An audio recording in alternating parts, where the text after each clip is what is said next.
Hello everybody. Welcome to our first stream video artwork breakdown. Um, Usually there would be a breakdown posted later today in the Discord over in format, but some of you have expressed that it's easier and it's better, and I also agree with you guys that it's easier and better to have access to this stuff through audio and video format than just reading and writing, because then you can just put it on while you're doing something else. And so um, I'll be waiting 2 or 3 more minutes, and then we'll get going with our artwork breakdown. We'll be focusing on this work here, which I'll delve deeper into, um, and we'll also look at some of the overall general work of the artist themselves after. But yeah, we'll start in 3 minutes or so.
Alright, I'll lower the music a little bit so it's easier for you to hear me talk. Hopefully you're still listening and vibing to it. But yeah, we'll get this artwork breakdown going.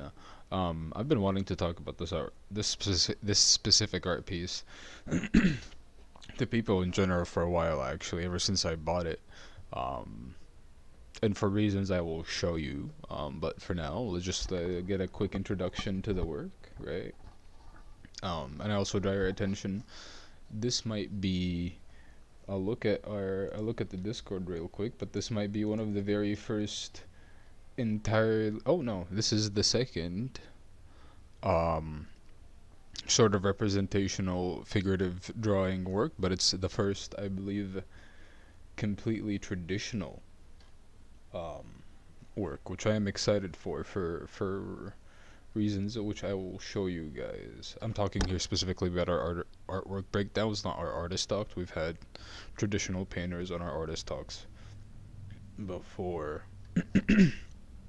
But yeah, and so this is the work of, and I will mispronounce this horrifically, and I apologize to the artist. But this is the work of Dolce Paganne. I hope I pronounced that correctly. I hope. Um, Quickly. Oh, they don't have their Twitter is this right here. For those who are curious, um, hit that follow button. Really great art. Really great art. I mean it. Um, this shit has not made its way into the NFT space just yet, right? But yeah, we'll go into this work, and so this work is titled Blossom. Blossom is a soft pastel and graphite drawing created by Dolce Paganne. The artwork is inspired by a girl who loves birds too much. 3,500 by 2,793 pixels. Bizarre, surreal, vintage. I'm reading the tags because they are important when it comes to this work, because this artist has these will cue you into what this type of work is. But yeah. So this is what the work looks like, right? Extremely. I think this is one of the nicest works.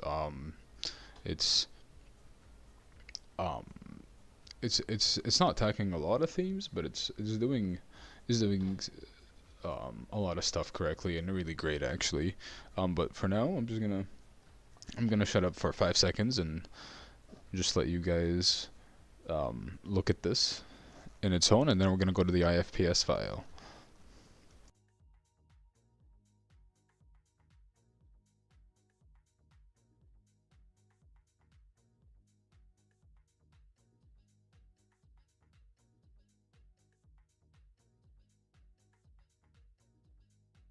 All right. So now that you've had a chance to look at the work a little bit with your eyes, um, all right, you would usually on this link right here, you would go and hit the IFPS file, which I have already done. And as you can see, the quality is fucking great. Now, this is a thing that I haven't really touched on too much in my previous artwork breakdowns. I touched on it on the last one because it was work that also doesn't delve too much, doesn't heavily into thematics. It's more of just figurative. And this work falls along the same lines, but I just want you guys to pay attention to the quality here, um, just because again, if you go to some of our past videos, being able to zoom in into something like this is an immediate signifier of how good this work is, right? Because they took the time to actually take a high res photo to where you can zoom into this detail, right? You can see the cross hatching, right? Mark, mark, mark, mark, mark, right? Right here as well, right? In the trees, which is actually one of my favorite things, the most subtle parts of shading. Yet, you know, you can also argue, some of the most successful parts of shading, right? Mark, mark, mark, mark, mark, mark, right there, right? Right? Being able to see this is akin to seeing this work in a museum and getting up close to it, Um, and also you can tell the difference of material, right? In here, right? This is where, if we go back, right? Soft pastel and graphites, right? This is where the brown, some of the pastels are coming in, right? Some of the graphites are coming in as well. I'm thinking maybe this, maybe also here because of how black it is. Um, right? But some of these are pastels, right? You can tell where the pastels come in. Some of the shading, right? This is you know, the way this is done usually, and I'm going into this a little bit deeper than I usually would, just because this is a live recording stream, right? Usually I would be sitting there thinking of what to say, and I'll try to sum up the use of all of this, but I'm just gonna now that this is in live stream format and I can talk about this work. Um, I'll just tell you about how some of this stuff is also made, and so these right here, if the artist only used soft pastels and graphite, these are brown and reddish pastels. Soft pastels are not oil pastels, so they powder very easily and they smudge very easily. And so you're able to put a quick mark, and then with your finger or even a stubble or a stub, I forget the name for it, just get these difference of values, color values, right? This is obviously one mark of a pastel, right? Just one dots. Oh, excuse me. Right, this is just a pointillism. That's sort of what you call it, just applying dots like that, but it's used for, sort of a, um, what is it, circus, like, feeling, Um, here, more of the pastels. This is actually one of my favorite parts, the colors, right? Look how well they mesh together. Then you have the feet. You don't need a lot of detail, right? Just the red, right? The negative space with the red, right? Um, Now, if you were listening before, I stated that this is not entirely heavily thematic work, and I don't think so, personally. And a few reasons is because one, there is no full explanation of there is what what the work is about, right? It was only about a girl. This artwork is inspired by a girl who loves birds way too much, right? It's bizarre, surreal, and so it's more if in my opinion, I look at this work and I think it's just done because the artist likes to paint these sort of depictions, and there's nothing entirely wrong with that. They're entirely valid as artistic works, um, and they're really good for NFTs and for what's happening in the NFT art. Like, again, I will show you. So if we go far, look at the difference in tonality. Right, this is an artist who is technically studied. They have their drawing foundations on, and they're exploring darker themes of maybe one's identity, or, you know, one's childhood. As this has a very doll-like feeling, but still, look, man, these are great. Right, but then we have a few hints here, right? Surrealist work, bizarre, horror, and so to those listening, I draw your eyes to. I don't know if this is an official art movement, but I used to search this up for inspiration back in my high school grades, and I would search dark surrealism. Right. Now my spelling is not good, but I would search dark surrealism, and this is the sort of imagery that I would get. Right. And so this is what you would sort of classify as a dark surrealist work.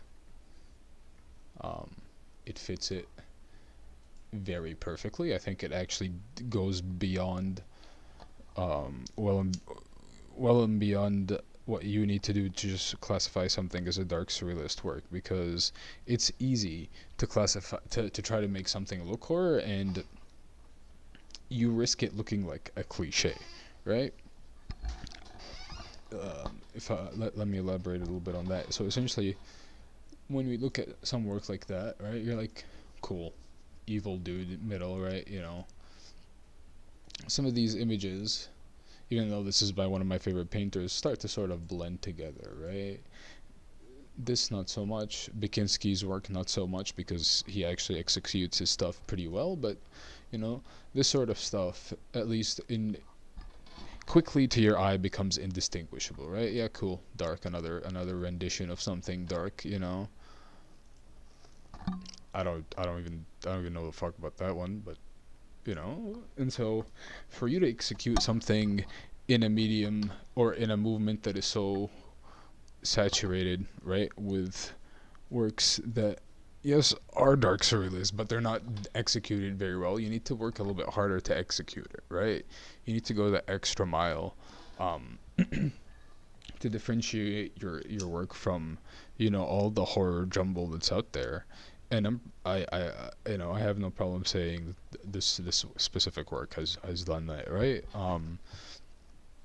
Some of the biggest thing about dark surrealism in general is it's taken a move towards CGI, right? Just because of how easy it is to create scenes, to animate scenes, to add particle effects, the lighting, so much that. And then if you start to look at dark works and surrealist works that are done traditionally, they've sort of taken more on the Georg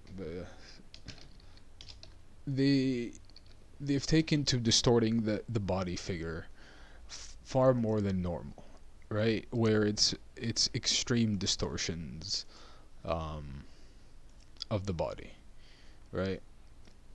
This is a neo-German expressionist painter. I believe he's still alive and still producing work, actually, from Germany. But right, this sort of distortion has become sort of a normal thing in either neo-German expressionist work, but also it's rooted itself also in dark surrealist work, right? That absurdity of the human body and the fear of just like body gore, and so for you to do something that falls in that line, a work that falls in that line, that also presents something new, something unseen, right? Something that no longer falls within what you could call a cliche, you need to be careful, right? And this work executes it pretty well, just using essentially one or two elements. Well, actually, technically, if you're looking at it, it's three elements, right? Because the figure in itself plays a pretty significant role. But one of them is the presence of the trees behind the figure, right? Just dead trees. Keep in mind, there's no vegetation on here at all. There's no greenery whatsoever except for just this hue, but dead trees, right? And the second thing, of course, is a bird coming out the fucking girl's eye, right? That's the most obvious part, you know. Yeah, it's scary, right? But when you pair it with everything, it becomes a more subtle freak you work, right? And it's like when you tie it in with, it's like, oh, inspired by a girl who loved birds way too much, that, your brain goes, she decided to eat it, and it pecked her eyes out from the inside and proceeded to fly. Like, what? Right now, that's a pretty good horror story, and in a work like this, um, it needs to be subtle in its execution, right? There can't be too much blood. There can't be screaming. There can't be agonizing pain, because then it literally will turn into the cliche horror, oh, body horror, body gore thing, right? And so what this artist has done, right? Um, Dolce Paganne, I'm pretty sure I'm butchering the name, is essentially they used, the general fear of, like, humans already are do or dislike a sense of the uncanny, right? If you're unfamiliar with the uncanny, I'll get you the quick definition. Defi, right?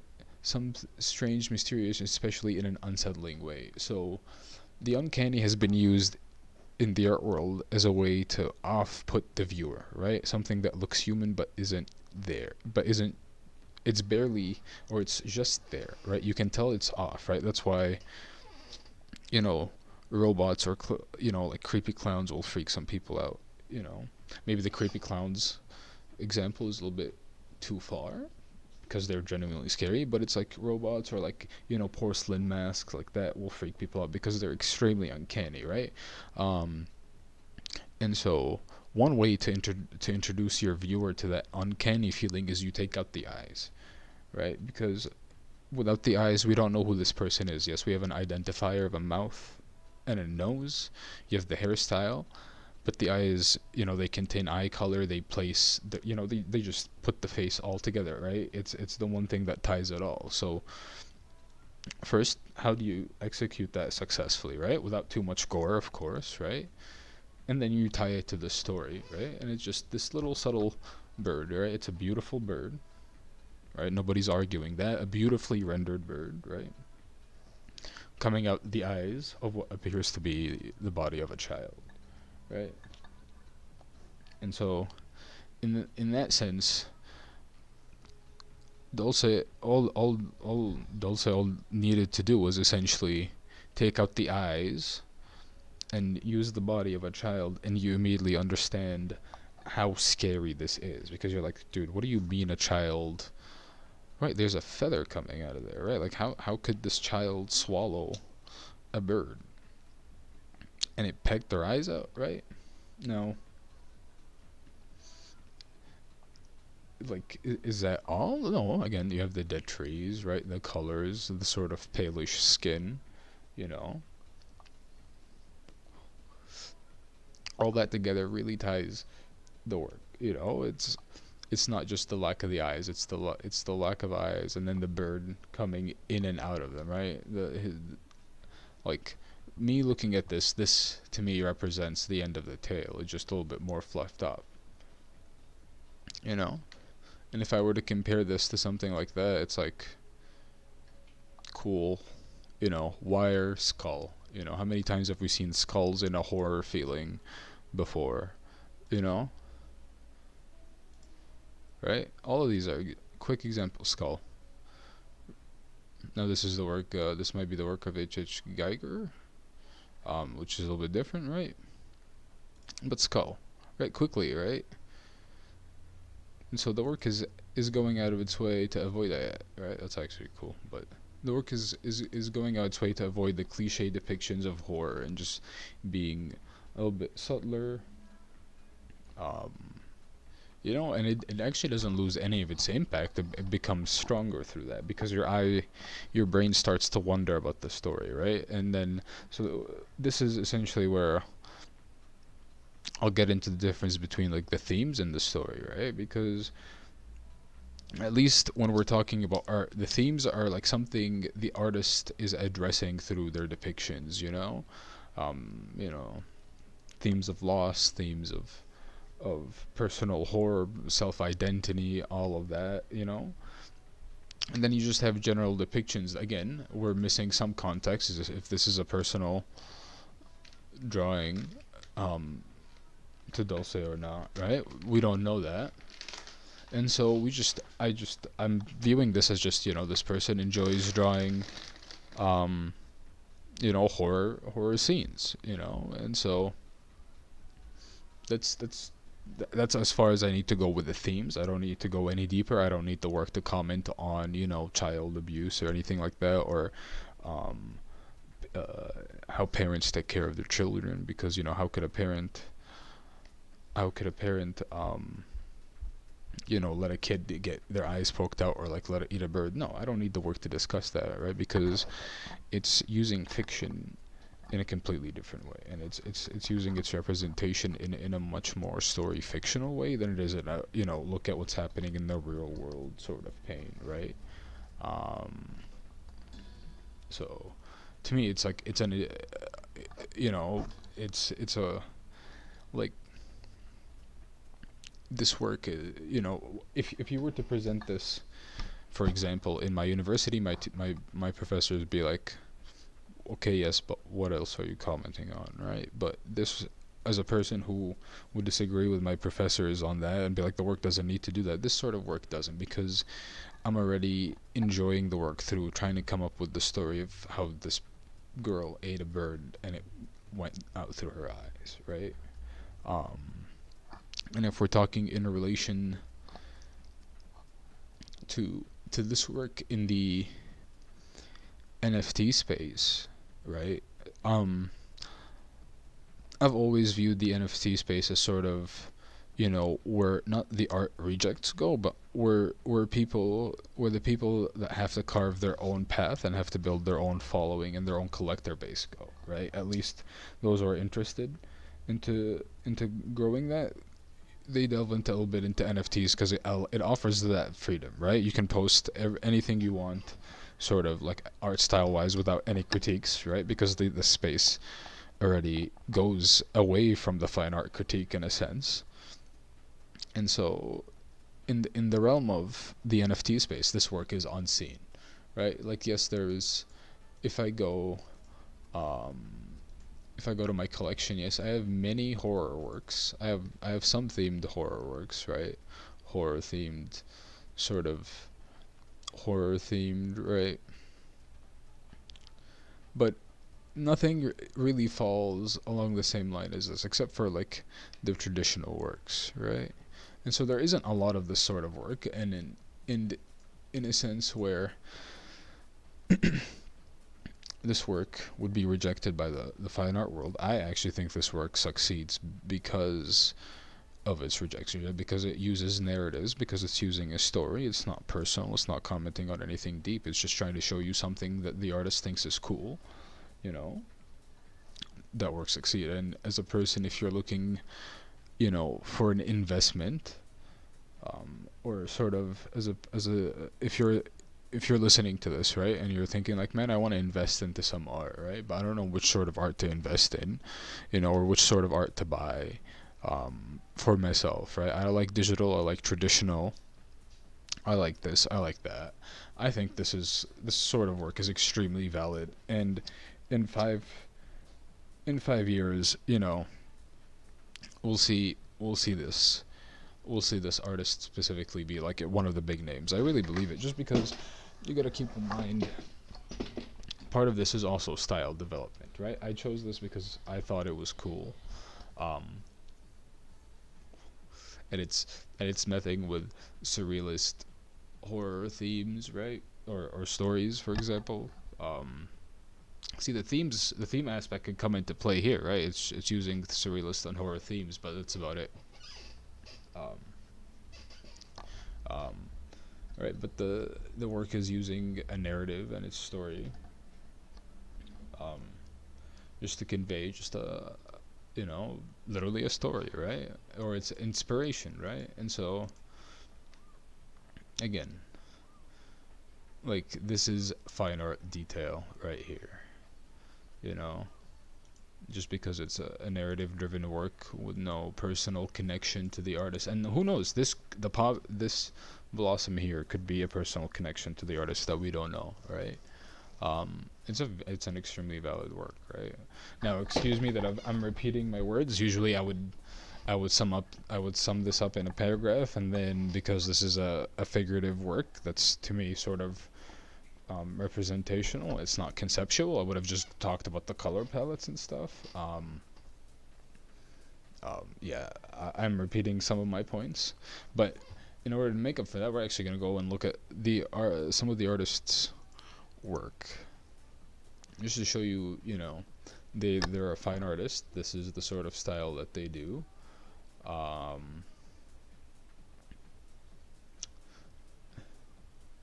Right, some stuff playing with the right. This is sort of the elements of the body horror that a lot of dark surrealist stuff would employ, right? But this has a twist on. It's actually called the Empress of the honeycomb, right?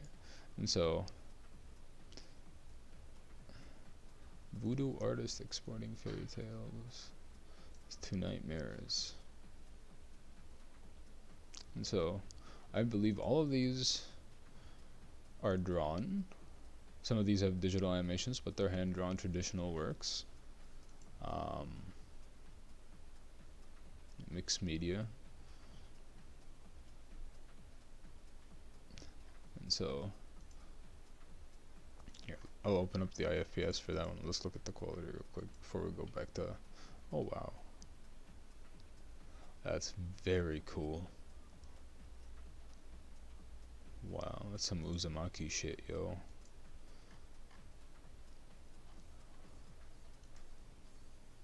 I like this. Oh yeah. So this is the I don't know if Dolce mints on other websites, but this is sort of the work I've seen. This is the first work that caught my attention, and then when I saw this, I had to buy it immediately because I thought it's just too good. This just like, man, the story of a girl who likes birds way too much. She ate one, and then it came out her eyes. And it's just, again, done in such a subtle way, right? No blood, not like, no extreme body gore, and also, I mean, thinking about it more, right? I don't know if you've had these personal experiences yourself, right? But, you know, the figure takes on a doll-like feeling, like I've said before, right? And so, the first thing I bring to mind is Child's Play, right? Chucky, because if you've seen that as a child, it may have scared you or may have not, but a doll coming to life, right? But in the sense of, if you search ever on YouTube, abandoned dolls, or on Google, you get this sort of thing, right? Where the dolls are a little bit messed up, right? Some of them are missing eyes, and so this sort of takes on, that same feeling, looking at more, and it's like these already imply enough fear, right? Just by looking at them, just because it's like, oh, the child that owned these must have, oh, if this is the state of the doll, where's the child? That's immediately sort of the underlying question that this work is sort of asking is, right? It's like, look at the state of these children toys, right? No eyes. Look how freaky that is. No eyes. Right? Right. But the point of photos like this, right? At least the artistic renditions of ones, the black and white ones specifically, if I can find the one You seem to have lost it. Um, Maybe something like that. Right. Or even a more abandoned doll, something like that. The underlying question that's sort of being asked of the viewer is like, okay, if this doll, this children's toy, was allowed to deteriorate to this state, where is the child now? Is the child old and they've left it, or you know, the child has, is no longer here, and so essentially in that sense, this work is sort of utilizing that little scary fact, and it's like this figure sort of, it could be a real life figure or it could be a doll. Who knows, right? Um, and it's actually, it's it's one of the subtler things about the work, right? And it's subtle because of the skin tone. If you look at some of the other works, well, not the black and white ones, but well, here, right, the skin tone is sort of similar white. Right, these are more um, pinkish and reddish, right? They have life in them, right? Even this sort of has life in it, right? Even this, just a tone, but here, even you could argue there are some red tones there, or some brownish tones, but it seems, devoid of life, and so this is actually, man, voodoo artist. I wonder where they're from. Because I've heard the term New Orleans. Is it New Orleans? So for those who are unfamiliar, voodoo artists, voodoo art is an actual thing. Um, it's not that.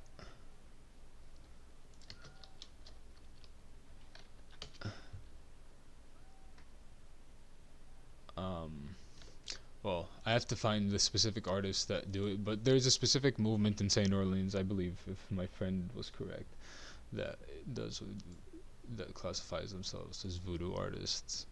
Um, hold on, too many tabs. Let me close all of these. Right, but so this is what you would call, again, just to sum up, and this is a little bit of a shorter stream, right? Just because usually, again, I would sit there and write up, and you would get this in about 750 words, right? But you know, so, I'll just go over the points, So it's, the work is subtle. It's executed very beautifully. High quality image, right? You can see almost every graphite stroke, right? Every pastel stroke, right? It's a dark surrealist work. At least that's what I would classify it as. I would classify it as a representational dark surrealist work, right, or a figurative dark surrealist work. Um, that utilizes